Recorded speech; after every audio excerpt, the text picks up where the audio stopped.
Khan chief minister, محب اللہ آپ کو اور اسرار آپ کو، خاص طور پہ ایگریکلچر کی وجہ سے، کیونکہ یہ فنکشن میں مجھے بڑی خوشی ہوئی آج آپ کی اچیومنٹس دیکھ کے، تو آپ کو اور پھر علی امین آپ کو میں خاص طور پہ اس لیے کہ میں نے دیکھا کہ اپنے سارے دوستوں کو آج آپ نے یہاں بٹھایا ہوا ہے جو آپ کی تعلیم ہے،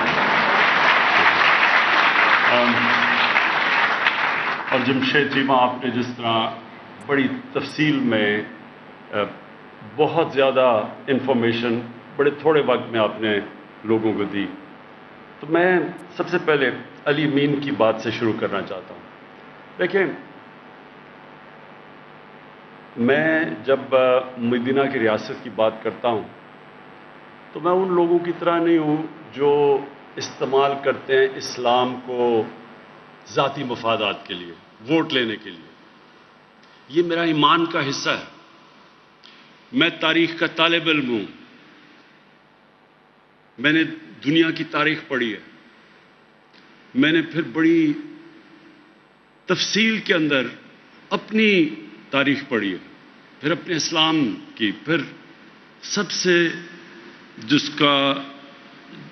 کا میرے اوپر سب سے زیادہ اثر پڑا، اپنے نبی صلی اللہ علیہ وسلم کی زندگی کی بڑی تفصیل میں پڑھی ہے۔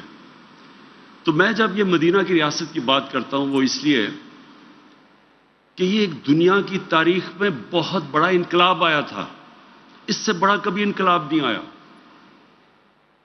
اور ہمارے نبی واحد پیغمبر تھے جن کی ساری زندگی تاریخ کا حصہ ہیں۔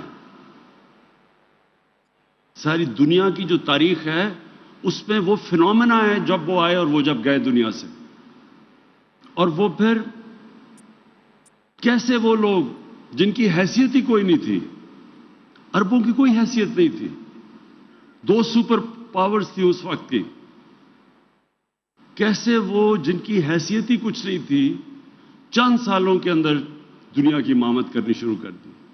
یہ تاریخ کا حصہ ہے۔ آپ سٹوڈنٹس بیٹھے ہیں، اس کو سمجھیں۔ ہم صرف جمعے کے خطبے پہ جا کے سن کے آ جاتے ہیں باہر، ہماری زندگی میں دین کا ہماری زندگی پہ کوئی اثر نہیں ہوتا، اس لیے ہمارے حالات برے ہیں۔ جب تک وہ جو اللہ ہمیں حکم دیتا ہے قرآن میں کہ ان کی زندگی سے سیکھو، اللہ کو تو آپ، وہ تو بے نیاز ہے، اس کو کوئی فائدہ ہی نہیں پہنچا سکتے آپ اللہ کو، وہ آپ کی بہتری کے لیے ہے۔ قرآن شریف ہماری بہتری کے لیے اللہ نے بھیجا ہے، اگر آپ اس کے اوپر چلتے ہیں تو آپ کی بہتری ہے، اور جب آپ نبی صلی اللہ علیہ وسلم کی سنت پہ چلتے ہیں، ان کی شریعت پہ چلتے ہیں، تو آپ ایک چھوٹا آدمی ایک بڑا آدمی بن جاتا ہے۔ تو وہ جو قرآن میں جو نماز ہم پڑھتے ہیں کہ اللہ ان کے راستے پہ لگا جو نعمتیں بخشی، وہ آپ 5 وقت مانگتے ہیں، وہ سب سے زیادہ نعمتیں تو انہوں نے اپنے حبیب کو بخشی، تو ان کے راستے پہ بتا رہے ہیں آپ، ہر روز نماز میں ان کا راستہ مانگتے ہیں۔ تو جب علی امین نے یہ بات کی کہ ہمیں خوددار قوم بننا چاہیے، یہ لا الہ الا اللہ ایک انسان کو غیرت دیتا ہے۔ جب آپ اللہ کے سوا کسی کے سامنے جھکتے ہی نہیں ہیں، ایک چھوٹا سا انسان غیرت مند ہو جاتا ہے۔ پیسے والے آدمی جو کسی کے سامنے جھکتا ہے اس کی کوئی عزت نہیں ہے۔ ایک مزدور بھی جب غیرت مند ہوتا ہے تو لوگ اس کی عزت کرتے ہیں۔ اور پھر جب یہ جو انقلاب آیا تھا اتنا بڑا، جو یہ مدینہ کا انقلاب آیا تھا، اس کی 2 چیزیں تھیں، اس کی بنیاد 2 جگہ پہ رکھی گئی تھی۔ ایک تو انہوں نے انسانوں کو آزاد کر دیا، ایک سسٹم دیا، ایک عدل اور انصاف کا نظام لیا۔ انصاف انسان کو آزاد کر دیتا ہے۔ جس معاشرے میں جو حضرت علی کا قول ہے نا، ظلم کا، کفر کا نظام چل جائے گا لیکن ظلم کا نظام نہیں چل سکتا۔ ناانصافی کا نظام اس لیے نہیں چل سکتا کہ جو پاکستان میں ہے کہ بڑے بڑے مافیا بیٹھے ہوئے ہیں، قانون کے اوپر ہیں، قانون کی بالادستی قائم نہیں ہونے دیتے، کیونکہ وہ فائدہ اٹھا رہے ہیں کرپٹ سسٹم سے۔ تو وہ جب تک وہ یہ بڑا بڑا مافیا بیٹھا ہوا ہے اور کہتا ہے کہ ہمیں این آر او دے دو اور باقی غریبوں کو پکڑو، وہ ملک آگے نہیں بڑھ سکتا۔ تو ہمارے نبی صلی اللہ علیہ وسلم نے سب سے پہلے مدینہ میں انصاف قائم کیا کہ میری بیٹی بھی اگر جرم کرے گی تو اس کو سزا ملے گی۔ اور تمہارے سے پہلے بڑی قومیں تباہ ہوئی جدھر قانون نہیں تھا، جدھر انصاف نہیں تھا، جدھر طاقتور کے لیے کرو اور کمزور کے لیے دوسرا۔ اور دوسری چیز تھی، انہوں نے انسانوں کے کیریکٹر کو اٹھایا، کیریکٹر بلڈنگ کی نیشن کی، صادق اور امین، سچا اور ایماندار۔ وہ کیریکٹر سے وہ لوگ اٹھے، کبھی بھی جھوٹے لوگ، ڈرپوک لوگ بڑے قوم نہیں بنا سکتے۔ سچے لوگ، دلیر لوگ، جو اللہ میں، جو لا الہ الا اللہ میں ماننے والے لوگ، غیرت مند لوگ، وہ صرف بڑی قوم بنتا ہے۔ اور وہ ثابت ہے، مدینہ کی ریاست میں وہ ثابت ہوا ہے کہ دیکھتے دیکھتے یعنی جنگ بدر کے 11 سال بعد تو ایک سپر پاور گری اور 13 سال کے بعد دوسری گری ان کے سامنے۔ تاریخ کا حصہ یہ۔ تو میں صرف آپ کو یہ سمجھانا چاہتا ہوں اور اپنی قوم کو، ہم ایک بڑی قوم نہیں بن سکتے جب تک ہم اپنا کیریکٹر ٹھیک نہ کریں۔ ہم بھی صادق اور امین نہ بنیں، سچے اور امانت دار نہ بنیں، انصاف کرنے والے نہ بنیں، کبھی قوم بڑی نہیں بن سکتی۔ جو مسلمان جب پھیلے تھے ساری دنیا میں تو لوگ ان کے کیریکٹر سے متاثر تھے۔ انڈونیزیا اور ملیشیا کے اندر کوئی مسلمان فوج نہیں گئی تھی، وہ ان کے تاجروں کے کیریکٹر سے لوگ مسلمان ہو گئے۔ اس لیے ہم بھی پاکستانی، اور میں کیونکہ ہماری اکثریت نوجوانوں کی ہے، میں مسلسل اپنے نوجوانوں کو اس چیز سمجھاتا ہوں کہ اللہ نے اس ملک کو کسی چیز کی کمی نہیں دی۔ ہمیں یہ خطہ وہ ہے جس میں سب کچھ دے دیا اس نے، لیکن ایک ہمیں کیریکٹر چاہیے ایک عظیم قوم بننے کے لیے، سچے لوگ، سچائی۔ یہ جو علی امین بات کر رہا تھا کرپشن کی، جو بھی ہاتھ پھیلاتا ہے کسی کے سامنے، پیسے مانگتا ہے کسی سے، اس کی دنیا عزت نہیں کرتی۔ جب کسی کو رشوت دیتا ہے تو اس کی غیرت جاتی ہے، جو رشوت لیتا ہے اس کی غیرت جاتی ہے۔ میں وہ جن لوگوں کو ہم کافر کہتے ہیں میں نے ساری دنیا دیکھی ہوئی ہے۔ آپ حیران ہوں گے، وہاں اس طرح اخبار پڑا ہوتا ہے، لوگ پیسے ڈالتے ہیں، اخبار کوئی دیکھنے والا بھی نہیں ہوتا۔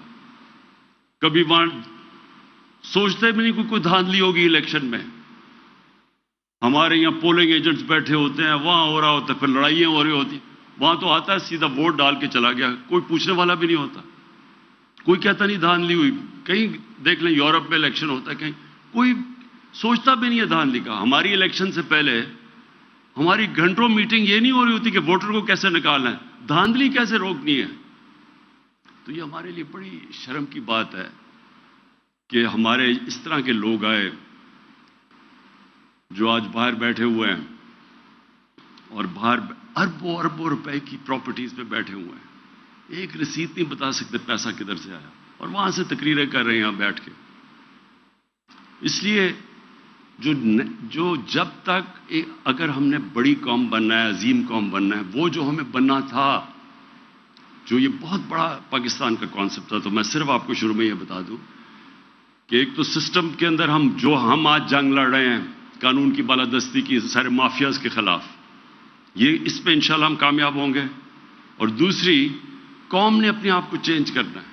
اللہ کی قرآن میں آیت ہے کہ میں کبھی کسی قوم کی حالت نہیں بدلتا جب تک وہ قوم خود اپنی حالت بدلنے کی کوشش نہیں کرتی، اپنا کیریکٹر نہیں بدلتا۔ اب جی یہ جو بڑا ضروری ہے آپ کے لیے سمجھنا، ہماری آبادی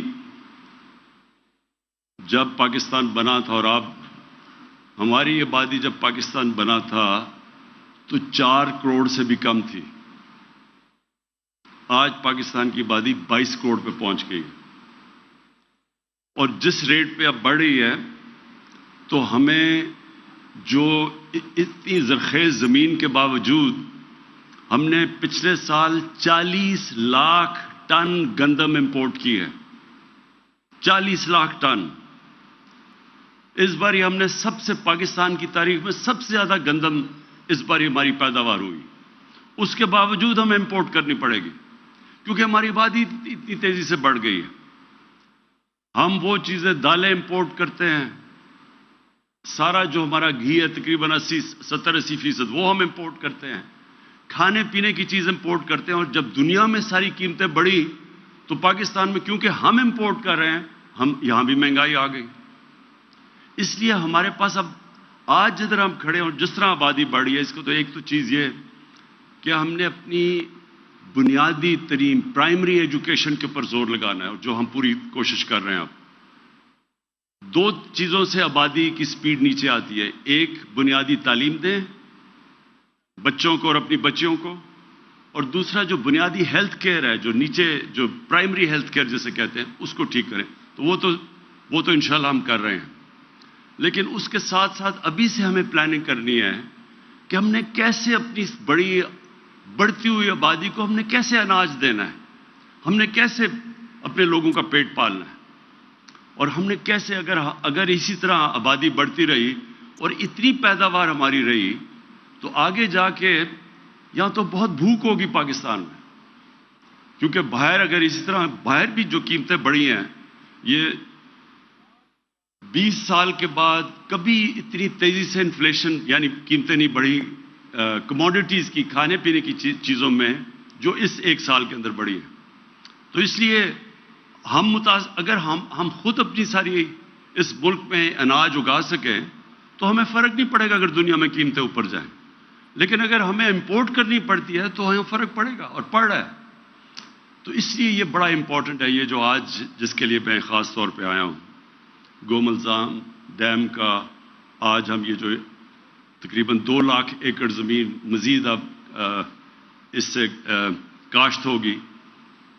یہ بڑا ضروری ہے کیونکہ ہمیں اب سارے پاکستان کو دیکھا اور جو چیزیں جگہیں بتائیں وہ جگہیں جدھر ابھی تک کوئی فصل نہیں اگ رہی تھی کیونکہ پانی نہیں تھا, تو ہمیں اب جو اپنی عقل استعمال کر کے فیصلہ کرنا ہے. اتنا ہمارے پاس پانی ہے, انڈس کے اندر اتنا پانی ہے, یہ جو سارے 5 دریا ہیں یہ سلیمان سے جو نیچے آتے ہیں پہاڑوں سے ان میں سے کتنا پانی آتا ہے. اس پانی کو ہم نے سٹور کیسے کرنا ہے. سب سے زیادہ پاکستان کی یہ یعنی 50 سال کے بعد پہلی دفعہ ڈیمز بن رہی ہیں پاکستان میں, اور انشاءاللہ 10 سالوں میں ہم نے 10 ڈیمز کا پورا پروگرام بنایا ہوا ہے بننے کا. تو ہمارا بھی تقریباً 14 MAF پانی سٹور کر سکتے ہیں. اس کو ہماری کوشش ہے 25 پہ لے کے جائیں اور اس کو ڈبل کر دیں. تو یہ ہمیں سب سے پہلے تو پانی کتنا ہے اس کو ہم نے بچانا کتنا ہے اس کو کیلکولیٹ کریں. پھر جو پانی بچے اس کا بہتر استعمال کیسے کرنا ہے. ابھی ہم استعمال بھی ٹھیک نہیں کرتے تاکہ ہم اپنی زمین سے زیادہ پیداوار لیں. تو یہ چیلنجز ہیں. اور پھر ریسرچ. دیکھیں جب تک ہم ریسرچ نہیں کریں گے, اور ہماری بڑی زبردست ریسرچ ہوتی تھی, ہم جب بڑے ہو رہے تھے فیصل آباد یونیورسٹی کی بڑی ریپوٹیشن تھی ساری جگہ, بڑی لوگ تعریف کرتے تھے اس کی. اس کے بعد ساری ہماری ریسرچ چلے گی. اب یہ دیکھ لیں کہ ہندوستان کی ییلڈ یا پیداوار ہمارے سے زیادہ ہے. ہم بات ہی نہیں کر رہے کہ امریکہ اور یہ یورپ کی, ہم تو بات کریں اپنے ہمسائے کی جو ہمارے ساتھ آزاد ہوا تھا, اس کی ہمارے سے زیادہ پیداوار ہے کیونکہ وہاں بھی ریسرچ زیادہ ہے. تو اس لیے سیڈ ڈیولپمنٹ, اس کی ریسرچ کرنا, پانی کا بہتر کیسے کرنا, اپنی پیداوار کو بڑھانا, نئی ٹیکنالوجیز کا کیسے استعمال کرنا,